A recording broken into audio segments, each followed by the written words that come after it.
지난 한 주간 레위기서 읽으셨는데 어떠셨습니까? 어려우셨죠? 레위기서는 별명이 있습니다. 성경 읽기를 멈추게 만드는 성경이라고. 그래서 왜냐하면 구약의 제사나 또 레위인들의 규례들이 아주 복잡하게 나오기 때문에 오늘날 우리하고 살아가는 내 삶과 별로 연관이 안 돼 있다라는 생각을 하니까 참 읽기가 힘든 것 같습니다. 그런데요, 이 제도나 하나님 만드신 규례를 보면요, 우리 인생의 신생사 화복 안에 하나님 얼마나 깊이 관여하시고 얼마나 관심이 많으신지를 볼 수 있습니다. 그래서 이 말씀을 잘 이해를 하면요, 진정한 회복으로 이끌어 가시는 하나님의 더 큰 은혜를 발견할 수 있는 성경이 레위기서이기도 합니다. 레위기서는 출애굽기 다음에 나오기 때문에 각각 다른 책으로 이해를 하지만 출애굽기 안에 들어가 있는 내용입니다. 그래서 시내산에서 하나님께 받은 언약의 사건이죠. 이스라엘 백성들에게 이 시내산 언약은 매우 중요합니다. 왜냐하면 이스라엘 국가가, 이스라엘 민족이 탄생하는 순간의 기록이기 때문에 그렇습니다. 출애굽 자체를 시작으로 볼 수도 있겠지만 시내산에서 율법을 받았기 때문에 결정적인 증거가 됩니다. 그리고 또 거기서 우리가 요즘 살펴보고 있는 성막도 시내산에서 완성하게 됩니다. 그리고 거기서 제사장 나라로 살겠다고 하나님과 언약을 맺었는데요, 출애굽기 19장 6절입니다. 우리 같이 한번 읽어볼까요? 시작. 너희가 내게 대하여 제사장 나라가 되며 거룩한 백성이 되리라. 너는 이 말을 이스라엘 자손에게 전할지니라. 아멘. 시내산에서 모세가 하나님을 만나고 또 자기 백성을 위한 계획을 듣고 그리고 율법을 받습니다. 그리고 또 한 가지는요, 거기서 하늘에 있는 성소의 모습을 보고 내려와서 그대로 본따서 만든 것이 성막입니다. 지난주일 여러분 기억하십니까? 성막이 있는 곳에 하나님의 영광이 가득했고요, 그리고 성막이 세워지는 그날부터 이스라엘 백성들을 인도하기 시작합니다. 그 인도는 어디를 향하고 있었습니까? 약속의 땅, 가나안 땅을 향하는 길이 되었다는 사실입니다. 하나님의 백성은 성막을 통해서 깨어진 언약을 갱신하고 하나님과의 관계를 회복할 수 있도록 하나님이 은혜의 방편으로 주신 것입니다. 지키면 복을 주고 안 지키면 계약이 끝난다. 그게 우리 인생사의 모습 아니겠습니까?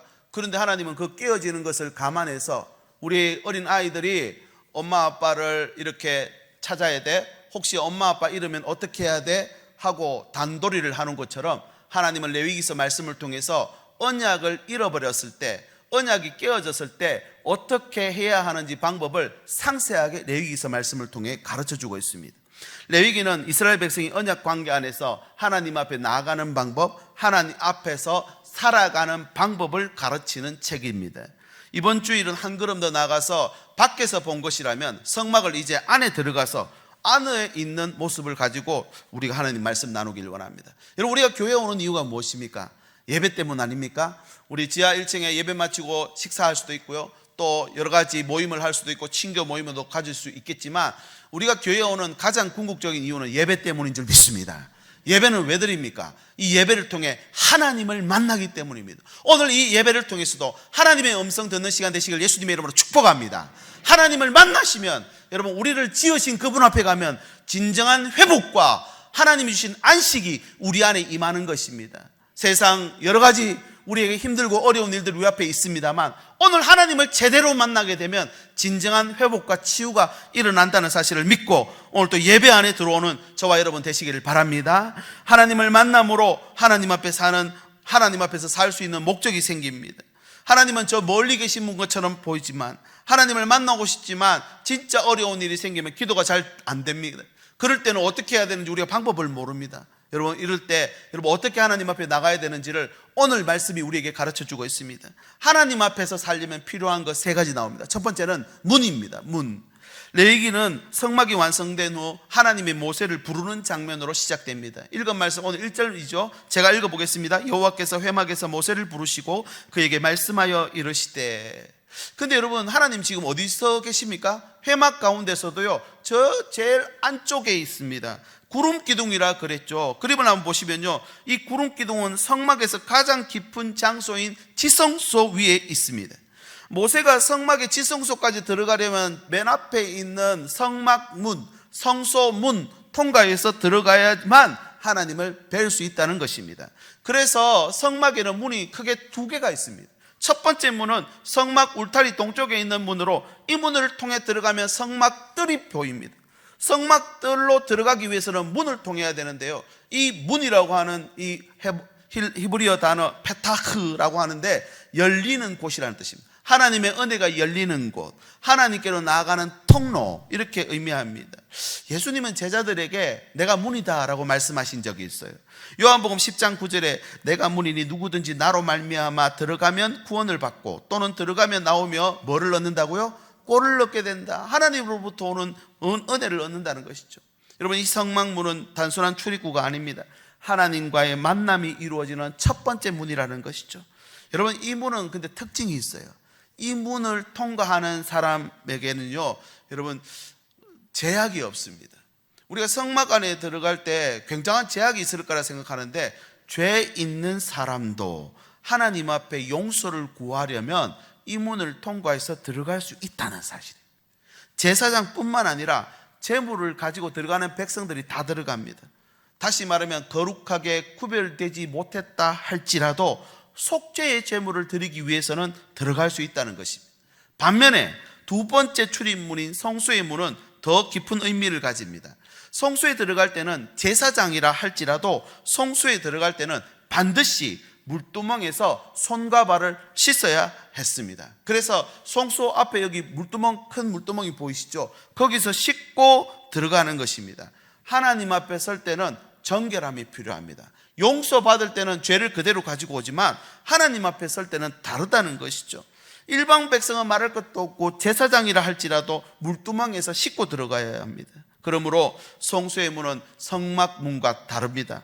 첫 번째 문은 두 번째 문보다 두 번째 문이 더 의미가 깊은 것이죠. 하나님 앞에 서는 문이기 때문에 그렇습니다.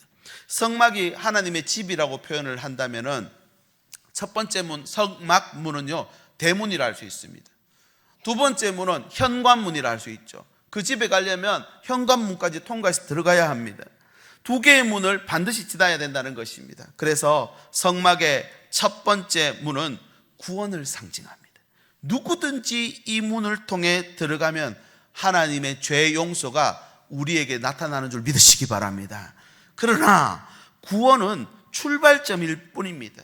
다음에 나오는 두 번째 문은 구원받은 사람들이, 죄 용서받은 사람들이 하나님 앞에 들어가 진정으로 영으로 예배드리는 장소가 바로 두 번째 문을 통과할 때 나타나는 것이죠.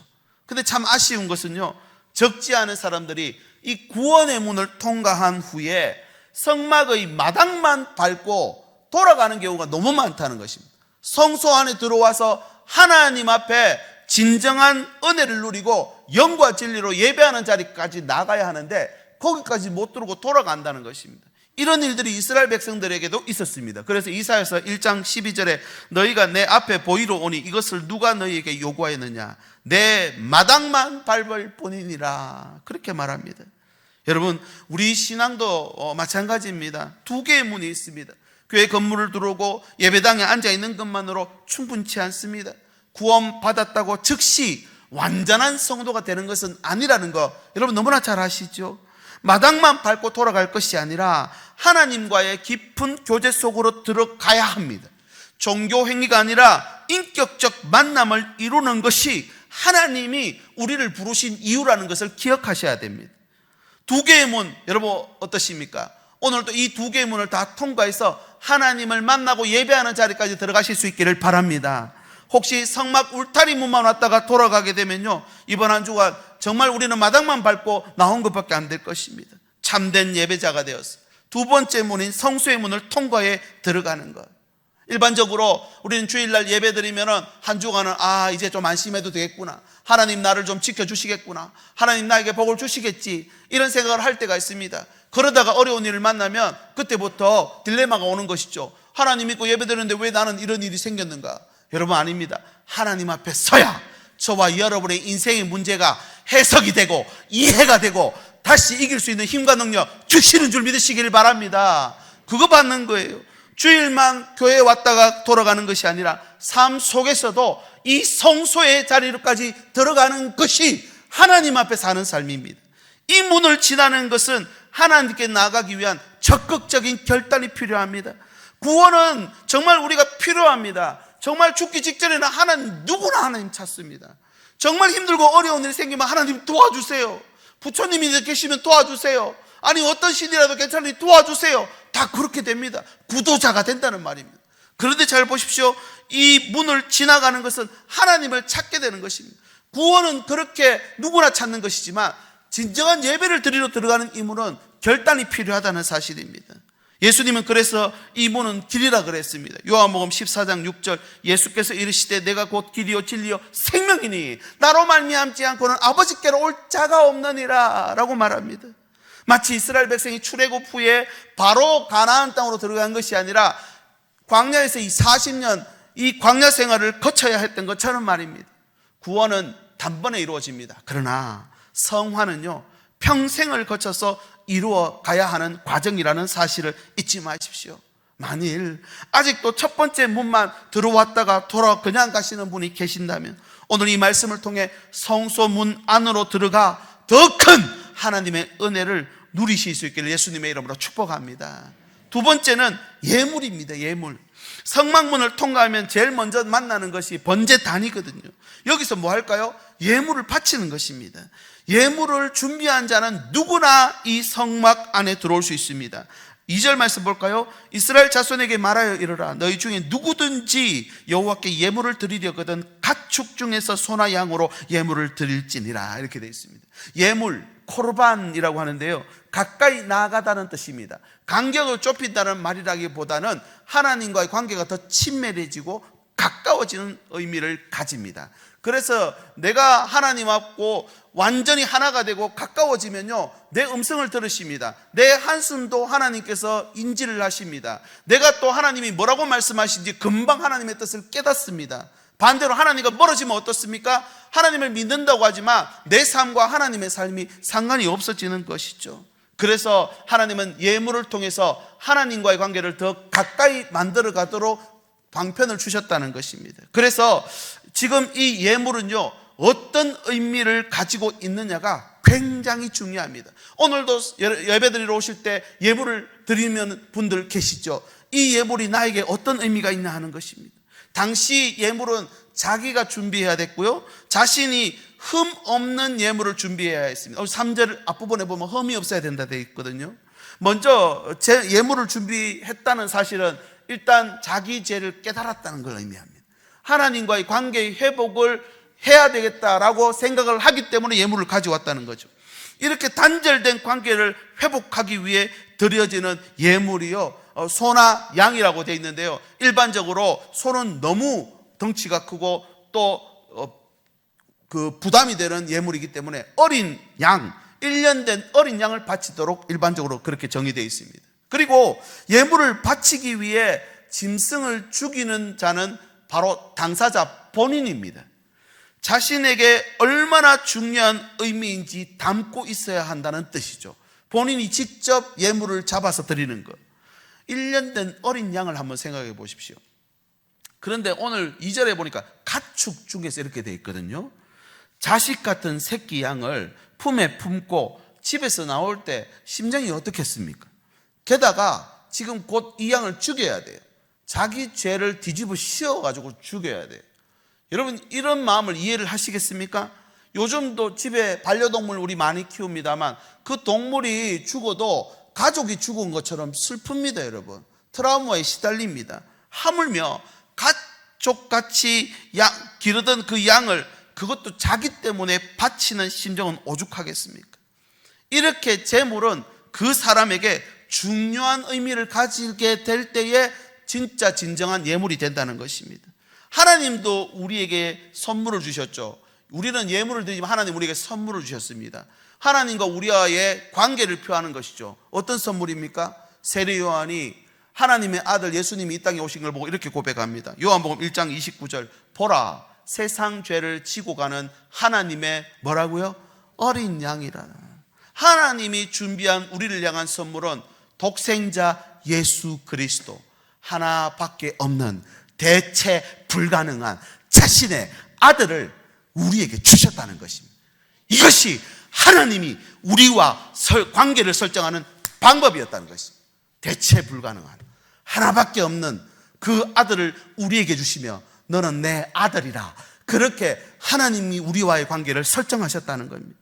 이 예물은 관계를 회복하고 언약을 갱신하는, 하나님이 최초 창세기 말씀을 주시면서 천지 창조하시면서 아담과 하와에게 주셨던 다스리고 번성하고 충만하고 정복하라고 하는 하나님의 복, 바라크를 회복하기에 충분한 선물이었습니다. 아멘이십니까?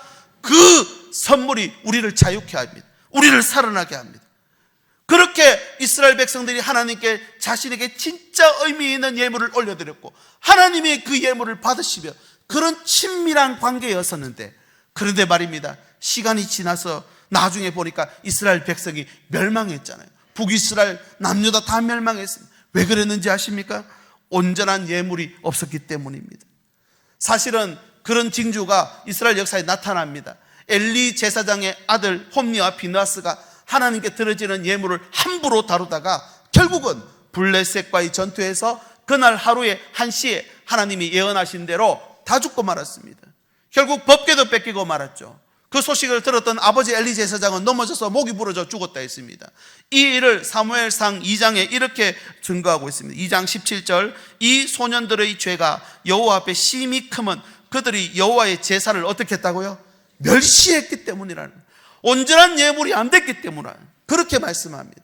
이후에 바벨론 포로 70년 다녀온 유다인들도 성전을 재건하고 성벽을 재건해서 하나님이 주신 은혜를 잃어버리지 않기 위해서 그들이 발버둥치고 노력했습니다만 나중에 세월이 지나니까 그들의 제사에 문제가 생깁니다. 말라기서에 가보면요 1장 8절입니다. 만군의 여호와가 이르노라, 너희가 눈먼 희생 제물을 바치는 것이 어찌 악하지 아니하며 저는 것 병든 것 드리는 것이 어찌 악하지 아니하냐.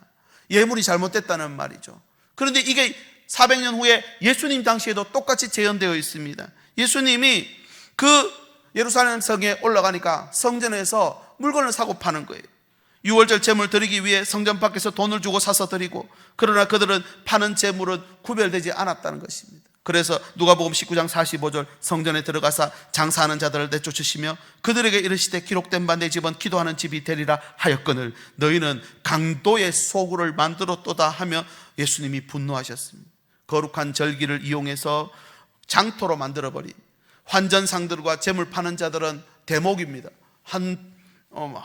정말 한몫 톡톡히 잡고자 하는 폭리, 구별되지 않은 재물인 줄 알면서도 편의주의로 그걸 어떻게 집에서 가져오나, 여기서 대충 사서 드리지, 이런 마음을 품은 모두가 공범이라는 것입니다. 그리고 또 500년이 지나서 종교개혁 1500년경이죠. 여러분, 이 종교개혁이 일어났을 때 사람들은 코람데오를 외쳤습니다. 이 코람데오 뜻이 뭐냐면요, 예물을 가지고 번제단 앞에 하나님 앞에 서 있는 모습을 코람데오라고 합니다. 그러니까 하나님과 관계를 회복하고 싶어서 정말 자기에게 의미가 있는 그 예물을 하나님 앞에 들고 서 있는 모습을 코람데오. 그러니까 종교개혁자들은 하나님 앞에서 이런 모습으로 서 있어야 된다라고 외치며 종교개혁을 당연했고, 하나님이 거기 역사하셨습니다. 그래서 다시 신앙이 회복되고 하나님의 사랑이 회복되었습니다. 그런데도요, 시간이 지나고 나서 이 종교 회복의 구호가 점점 희비해져가고, 여러분, 그래서 하나님 앞에서 온전치 못한, 건강하지 못한 그런 공동체들이 생겨난다는 것입니다. 여러분, 예물은요 선택사항이라 생각하시면 안 됩니다. 신약의 제사는 피로 드리는 제사가 아니라 예수 그리스도의 대속을 깨달은 자들이 드리는 예배입니다.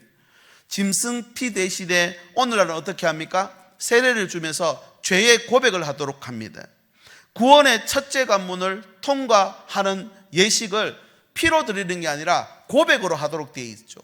그래서 여러분, 영접 기도를 하거나 아니면은 구원의 확신이 있다라고 물어봤을 때 예라고 하면 다 그걸 인정해 줍니다. 그런데 여기 함정이 있습니다. 진짜 하나님 앞에 온전한 예물로 올려드리고 있는지, 그런 삶을 사는지 확인이 필요한데 이게 불가능하다는 것이죠. 여러분, 요즘 동영상을 보면 이런 내용들이 많습니다. 11조는 구약의 제도였다. 예수님은 11조를 언급한 적이 한 번도 없다. 그런데 교회들이 거짓말을 하고 있다. 그렇게 이야기를 하더라고요. 정말 참으로 그럴까요, 여러분? 에베소서 5장 2절에 보면 그는 우리를 위하여 자신을 버리사 향기로운 제물과 희생 제물로 하나님께 드리셨다. 예수님은 하나님과의 관계 설정을 자신의 생명을 가지고 설정을 해버렸어요. 나에게 생명 주신 분이라는 거예요. 여러분 어떠십니까? 10의 5조를 달라고 했으면 어떨 뻔했습니까? 10의 9조를 내놔라고 했었으면 어떨 뻔했습니까? 10의 1만 드려도 공 하나 빼고 드리는 거, 이걸 하나님이 받으시고 전부를 다 받았다라고 쳐주시는 거예요. 여러분 이게 그러면은 전부 다 11조를 드려야 된다는 말입니까? 여러분 잘 이해를 하시면 좋겠습니다. 저와 여러분이 하나님 앞에 드리는 이 예물이 어떤 의미가 있는지 확인하고 드려야 된다는 것입니다. 하나님하고 관계 설정을 이 예물로 해야 된다는 것입니다. 형식적인 제사가 아니라 예수님은 자신을 죽으시며 죽이시며 희생하며 드렸다는 것입니다. 구원은 필수고 우리가 섬기고 봉사하고 드리고 예물하는 거, 이거는 선택입니까? 절대 아닙니다. 성화가 안 된 이스라엘 백성들이 광야에서 다 죽었잖아요. 여호수아하고 갈렙 빼고는 아무도 약속의 땅에 못 들어갔어요. 이게 온전히 하나님과 관계 설정이 안 되니까. 다윗은 아라우나 타작마당에서 하나님 앞에 제사 드릴 때 자기 죄 때문에 백성이 죽는 걸 못 보겠다, 하나님께 용서해달라 그랬더니 천사 앞에서 하나님 앞에 제사를 드리도록 했습니다. 아라우나 타작마당, 그냥 드린다고 하니까 그 땅 주인이 그냥 드린다니까 아니라 값을 있는, 값 없는 제사를 드리지 않겠다 하면 하나님 앞에 진정한 제사, 가장 좋은 것을 하나님 앞에 드립니다. 그곳이 바로 성전 자리가 되었습니다. 여러분 하나님께 흠이 없어야 된다, 하나님 앞에 드리는 예물을 구별해야 된다는 것이 이런 의미입니다. 우리도 하나님 앞에 예물을 드리죠. 지금 설교하는 이 강단도 예물로 드린 것입니다. 어떤 분이, 여러분 지금 너무나 아름다운 그랜드 피아노, 정말 아름다운 소리죠. 여러분 이 부분도 임직자들이 예물로 드렸고, 종탑도 예물로 드렸고, 앞에 있는 강단 한 단도 올린 것도 예물로 드렸고, 마이크 지금 내려오고 올라가고 하는 다 예물로 드렸어요. 그것뿐만입니까? 여러분도 예물을 드리시죠. 오늘 우리나라에 6만 개 교회가 있습니다. 6만 개 강단, 이 땅에 주의 백성들이 하나님 앞에 예물로 드려 봉헌한 것입니다. 하나님이 그 예물을 받으시는 줄 믿으시기 바랍니다. 밖에 있는 네온사인 간판도 하나님이 받으시는 거예요. 우리의 남는 시간 힘들지 않는 그런 것만 드리는 것이 아니라 내 인생, 내 자존심, 내 눈물이고 내 삶을 하나님 앞에 드릴 때에 여러분 하나님은 그것을 하나님과 나와 관계의 증표로 삼아주시는 줄 믿습니다. 오늘 또 교육부서에서 또 눈에 보이지 않는 또 봉사로 또 섬김으로 곳곳에서 섬기는 모든 그것들 하나님과의 관계의 증표가 된다는 것입니다. 여러분 오늘 또 바라기는 저와 여러분이 드리는 예물이 하나님께서 진짜 받으시는 예물이 되실 수 있게 예수님의 이름으로 축복합니다. 마지막 세 번째는 예배입니다. 성소 안에 들어가면 등잔대가 있고 떡상이 있고 분향단 세 가지가 있는데 저게 이제 삼위일체를 의미한다고 제가 말씀드린 적이 있습니다. 등잔대는요 빛입니다. 그리고 떡상은요 하나님이 공급하시는 양식이라 그랬죠. 영적인 육적인 양식. 그리고 분향단은 기도입니다. 하나님 앞에 나올 때 여러분 기도를 드리시잖아요. 하나님 앞에 나올 때 기도가 하나님께 상달이 됩니다. 올라간다는 것입니다. 1장 3절에 보면 이거를 예배라고 하는데요, 여호와의 앞에 기쁘게 받으시도록 드릴지니라, 그렇게 인정을 받고 성소 안에 들어가는 것입니다. 히브리서 10장 19절에 가보면 예수의 피를 힘입어 성소에 들어갈 담력을 얻었다 그랬죠. 여러분 오늘 또 저와 여러분들이 성소 안에까지 들어가야 됩니다. 특히 성소 안에뿐만 아니라 지성소까지 미칠 수 있어야 됩니다. 여러분 우리가 대부분 마당만 밟고 돌아가면 안 된다는 말씀을 지금 드리고 있습니다. 우리가 들어가야 하는 곳은 성소입니다. 거기서 영과 진리의 예배가 시작됩니다. 일단 성소에 들어가지 않으면 종교 생활로 전락한다는 것입니다. 그래서 하나님이 그렇게 되지 않도록 이스라엘 백성들을 계속 인도하시고 그 백성들을 따라가십니다. 그래서 성막의 뜻은 이동식 예배처입니다. 미시칸이라고 하는데, 시칸이라고 하는 이 단어는 잠시 거주하다는 뜻이거든요. 이 말을 주석에 가서 찾아보면 신학자들이 이렇게 해석해 놨습니다. 될 때까지 따라다닌다. 다시 말하면 가나안 땅, 약속의 땅 들어갈 때까지 이 백성들을 따라다니며 예배하도록 만드신다는 것입니다. 이런 의미의 원어가 신약에도 나옵니다. 히브리서 12장 8절 징계는 다 받는 것이오늘 너희에게 없으면 사생자요 친아들이 아니니라.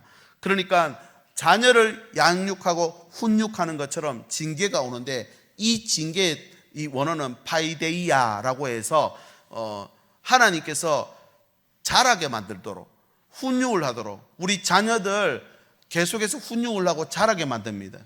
그렇게 하도록 하나님이 포기하지 않는다는 것입니다.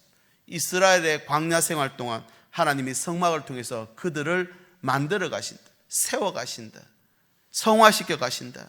그래서 성막은 지파의 한 중간에 있었습니다. 12지파가 3면씩 차지하고요, 한가운데 성막이 위치했습니다. 이런 장면을 출애굽기 33장 10절에 나옵니다. 모든 백성이 회막문에 구름 기둥이 서 있는 것을 보고 다 일어나 각기 장막문에 서서 뭐 했다고요? 예배하며. 언제든지 고개만 돌리면 하나님의 임재를 볼 수 있고 그 은혜를 기억할 수 있게 하신 것입니다. 이렇게 되니까 거친 광야도 성막을 보면서 지나가는 거예요. 희망을 안고 약속의 땅으로 한 걸음 한 걸음 스텝 바이 스텝 들어가게 되는 것입니다. 약속의 땅에 이르는 여정에 하나님이 직접 오셔서 함께 하신 증거가 성막이라는 것입니다. 오늘 저와 여러분에게도 하나님이 함께 하시는 줄 믿으시기 바랍니다. 그 증거가 무엇일까요? 요한복음 1장 14절에 말씀이 육신이 되어 우리 가운데 거하심에 그분이 직접 성막이 되어서 우리와 영원히 함께 하신다 약속하셨는 줄 믿으시기 바랍니다. 예수 이름 붙잡고 여러분 그 예배를 배우시고 우리의 인생 속에서 우리를 이끌어 가시는 그 하나님을 만나게 되시길 예수님의 이름으로 축복합니다. 그리스도 안에서 예수를 볼 수 있습니다. 성육신하신 그분이 친히 우리 가운데 오셔서 꿈의 왕국 그 하늘나라 들어가는 날까지 떠나지 아니하시고 나를 안고 업고 인도해 가시는 줄 믿으시기 바랍니다. 창세기 2장 7절 여호와 하나님이 땅의 흙으로 사람을 지으시고 생기를 그 코에 불어넣으시니 사람이 생명이 됐다 이렇게 되어 있습니다. 사람은 하나님으로부터 생기를 공급받아야 영원히 사는 생명이 되는데 이 생기가 끊어져 버리면 살아도 살아있는 게 아닌 것이죠. 그래서 이 생기를 공급받는 장소를 하나님이 따로 임시 거처로 마련해 주신 것이 바로 성막이었습니다. 여러분 이 성막의 예배를 통해 충전받습니다. 먼저 이 예배를 통해 저와 여러분의 영이 회복되는 줄 믿으시기 바랍니다. 영이 회복되면 육도 따라서 회복되는 거예요. 여러분 이것을 믿으셔야 됩니다. 솔로몬은 왕위에 오르자마자 예배부터 시작했죠. 일천번제라고 합니다. 그때 하나님이 나타나셔서 네 소원이 뭐냐 그랬을 때 지혜 주십시오 그랬죠. 하나님의 백성 다스릴 수 있도록. 그때 하나님 뭐라 하십니까? 지혜 말고 다 필요한 거 주겠다. 솔로몬 이전 이후 전무후무한 영화로운 솔로몬의 삶이 될 것이다 하나님 약속하십니다. 여러분 이것이 예배의 결과입니다. 오늘도 우리가 예배 자리에 모이셨습니다. 여러분 올 한 해 예배에 충실하실 수 있기를 바랍니다. 예배를 잘 준비하십시오. 무엇을 드릴지 무엇을 받을지를 준비하며 예배 자리에 오셔야 합니다.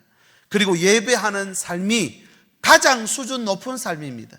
예배하는 삶이 가장 복받는 삶입니다. 우리 인내송 부르잖아요. 우리 모두 예배하는 자 되어 온전히 영과 진리로 주를 예배하자. 주가 우리와 함께해 영원히 함께 하시고 마르지 않는 샘물로 우릴 채우시리라. 할렐루야. 마르지 않는 샘물로 우리를 채우신다는 것입니다. 이 모든 것이 성소 안에서 시작됩니다. 다시 말씀드립니다. 구원이 우선이 맞습니다. 그러나 구원 이후에 성화를 이루는 예배 시간은 샬롬과 직결되는 시간입니다. 예배에 문제가 생기면 샬롬에 문제가 생깁니다. 예배는 삶과 분리되면 안 됩니다. 실제로 이스라엘의 멸망 원인은 예배 때문이었습니다. 삶에 영향을 미치는 예배여야 하고 오늘 이 예배가 예배를 위한 삶으로 바뀌어야 됩니다. 다음 한 주간을 예배를 위한 삶으로 보내시길 바랍니다.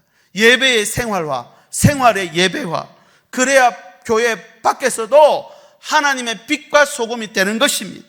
예배에 와서 그냥 돌아가면 그렇게 못 됩니다. 그러나 온전히 회복되면요, 삶의 문제 앞에서도, 삶의 환경 앞에서도, 처지 앞에서도 비굴하지 않게, 부끄러워하지 않게, 걱정하고 두려워하지 않게 하나님의 백성으로 설 수 있게 되는 줄 믿으시기 바랍니다.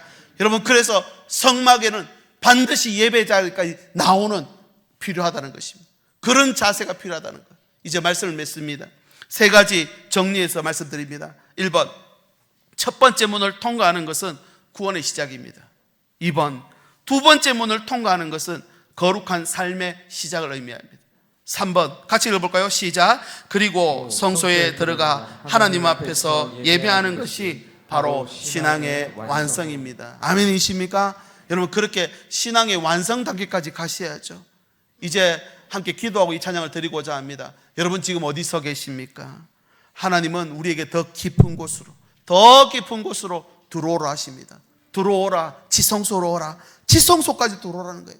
진정한 회복과 변화, 하나님 앞에서 이루어 가실 수 있도록 여러분, 올 한 해도 하나님의 믿음 안에서, 하나님의 뜻 안에서, 그 성소 안에서의 삶으로 진정한 삶의 예배를 올려드리는 우리 모두가 될 수 있도록 하나님 함께하여 주시옵소서. 우리 자녀들 되게 해주시옵소서. 우리의 삶이 되게 해주시옵소서. 함께 기도하겠습니다. 하나님 아버지, 감사합니다. 오늘 우리에게 함께 하심으로 주님의 놀라운 은혜를 바라보고 또 예배할 수 있는 은혜를 주셔서 감사합니다. 오늘 내가 서 있는 이곳이 성소가 되게 해주시옵소서. 내가 서 있는 이곳이 주님이 오셔서 하나님 예배를 받으실 만한 곳이 될 수 있도록 인도해 주시기를 원합니다. 주님의 이름만 나타나고 드러나는 우리의 삶이 될 수 있도록 이번 한 주간도 우리를 지켜주시고 인도하시고 하나님의 은혜 가운데 거할 수 있도록 도와주시옵소서. 예수님의 이름으로 기도드립니다. 아멘. 우리 찬양 드립니다. 다 같이 자리에 일어나셔서 함께 찬양하겠습니다. 하늘의 문을 여소서. 하늘의 문을 여소서. 이곳을 주목하소서. 주를 향한 노래가 꺼지지 않으니 이걸 열고 보소서. 이곳에 임재하소서. 이곳에 임재하소서. 주님을 기다립니다. 기도의 향기가 하늘에 닿으니 주여 임재하여 주. 우리 두 손 높이 들고 함께 고백합니다. 이곳에 오셔서 이곳에 앉으소서.